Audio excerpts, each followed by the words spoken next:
সালাম আমি করব গিয়ে নবী জির রোজায় সালাম। এরপর আসো কাব শব্দের অর্থ হলো মর্যাদা বা সম্মান। এরপরে ইবনে হাজার আসকালানী তিনি বলেন, পৃথিবীর সকল ঘর থেকে এই ঘরটি হচ্ছে উঁচু। অর্থাৎ আপনার পৃথিবীর যত জায়গা আছে এইগুলি সব পাহাড় পর্বত সব কিছু মিলে আপনার কাবা ঘর যেখানে স্থাপিত, যেখানে কাবা ঘর অবস্থান করছে সেই কাবার জায়গা পৃথিবী থেকে সকল ঘর থেকে উঁচু। এরপরে বলেন এই কাবাকে কাবা নামকরণ করার কারণ, এখানে আল্লামা বদরুদ্দিন আইনি তিনি বলেন, কুল্লু শাইইন আলা ওয়া ইরতাফা ফাহুয়া কাব। বলা হচ্ছে সব কিছু থেকে, সব জিনিস থেকে যেটা উঁচু তারই নাম হচ্ছে কাবা। এরপরে বলে সুন্নাতুল কাবাতু ওয়া উলুমু বাইতুল হারাম কাবাতুল ইরতিফাতুন, যে আপনার সমতল ভূমি থেকে এই কাবা ঘরটি হচ্ছে সবচেয়ে বেশি উঁচু, এই জন্য এর নামকরণ করা হয়েছে কাবা। আপনার সমতল ভূমি থেকে আপনার কাবার উঁচু পরিমাণ যেটি হচ্ছে আপনার 15 সেন্টিমিটার অথবা আপনার হচ্ছে 32 ফুট। কাবা ঘরটি সমতল ভূমি থেকে আপনার হচ্ছে 32 ফুট হচ্ছে উঁচু এই ঘরটিকে, এই জন্য একে বলা হয় কাবাতুল মুশাররাফা বলা হয়ে থাকে। আপনার এই কাবাকে সংস্করণ করা হয়েছে কতবার, এই মর্মে আপনার একাধিক বর্ণনা আছে যে কাবা আপনার প্রথম এটি নির্মিত হচ্ছে ফেরেশতার মাধ্যমে। এখানে আপনার আদম আলাইহিস সালাম এই জমি এবং আসমান এই পৃথিবী সৃষ্টি আপনার প্রায় 2 বছর আগেই, আপনার আদম আলাইহিস সালামের তৈরির আগে, সৃষ্টির আগেই এটি আগে ফেরেশতার মাধ্যমে তৈরি করা হয়েছে। তার প্রথম নির্মাণকারী যারা দল হচ্ছে তারা হচ্ছে ফেরেশতা, আল্লাহর নির্দেশে তারা প্রথম এটি নির্মাণ করেন।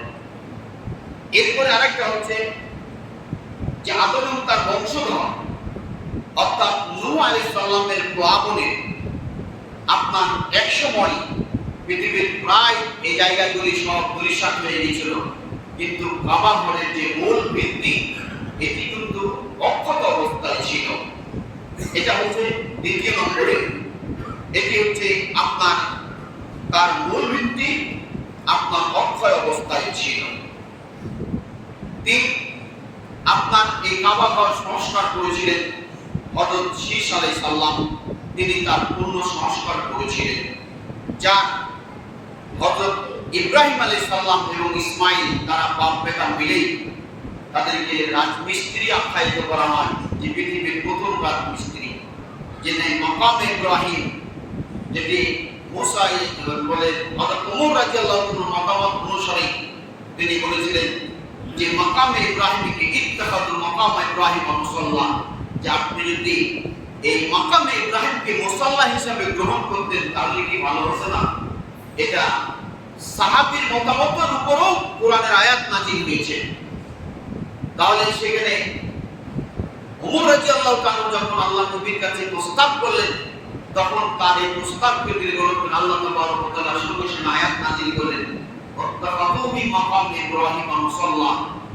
ইব্রাহিম এবং ইসমাইল তারা যেখানে পা রেখে, অর্থাৎ ইব্রাহিম সালাম যেখানে পা রেখে আপনার কাবা ঘর নির্মিত করেছেন, সেখানে আপনার হাজরা তওয়াফ করে এসে 7 চক্কর দিয়ে এসে ওই জায়গাতে নামাজ পড়ে, ওই জায়গাতে হাজরা সহজেই নামাজের জায়গা পাওয়া কঠিন, অনেক অপেক্ষা করতে হয় সেখানে। ওই এরপর ইব্রাহিম আল কাওয়াইদা মিনাল বাইত ওয়া ইসমাঈলা, স্মরণ করো সুসময়ের কথা যখন ইব্রাহিম আলাইহিস সালাম এবং ইসমাঈল আলাইহিস সালাম সেখানে তারা কি করেছিলেন, ভিত্তি স্থাপন করেছিলেন কাবা ঘরে। তাহলে এই সংস্করণের কাজকে ইব্রাহিম আলাইহিস সালাম করেছিলেন কাবা ঘর। এরপরে আসেন ইব্রাহিম আলাইহিস সালাম যখন হাজেরাকে সেই প্রান্তরে মরুভূমিতে রেখে দিয়ে চলে আসেন, তখন সেখানে জমজম পুকুরে যে আবিষ্কার হয়েছিল, সেখানে অনেক দল এসেছিল আপনার আমালিকা এবং জুরহাম, এই দুটি গোত্রের সেখানে আবিষ্কার হয়েছিল। এখানে পঞ্চম সংস্করণে যারা অবদান রেখেছিলেন তারা হচ্ছে আমালিকা গোত্র। তারা তখন সেখানে ওই হাজেরার পরামর্শ ক্রমেই বা অনুমতি ক্রমেই সেখানে তারা বস্তি স্থাপন করে তারা বংশ বিস্তার বা এলাকা সেখানে আপনার ঘর তৈরি করে সেখানে বসত বিহার তৈরি করেছিলেন। সেটা হল আমালিকা গোত্র। 6 নম্বর হচ্ছে জুরহাম গোত্র, তাদের শাখা। এই জুরহাম গোত্র তারা এই সংস্কার করেছিলেন। 7 নম্বর হচ্ছে কুসাই ইবনে কিলাব, যেটা হচ্ছে আপনার কুরাইশ বংশেরই একটা পূর্বের শাখা তাদের গোত্রে। এরা হচ্ছে কাবা ঘর সংস্কার করেছিলেন, কুসাই ইবনে কিলাবের বংশধর। 8ম হচ্ছে আপনার কুরাইশ বংশ। এই কুরাইশ বংশের এরাও কি করেছে, আপনার এই কাবা ঘর দেখাশোনা করেছেন।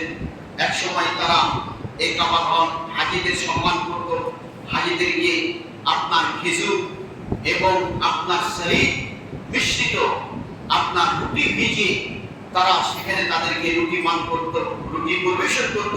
হাজীদেরকে পানি পান করানোটাই তাদের সবচেয়ে বেশি তারা পূর্ণ মনে করত।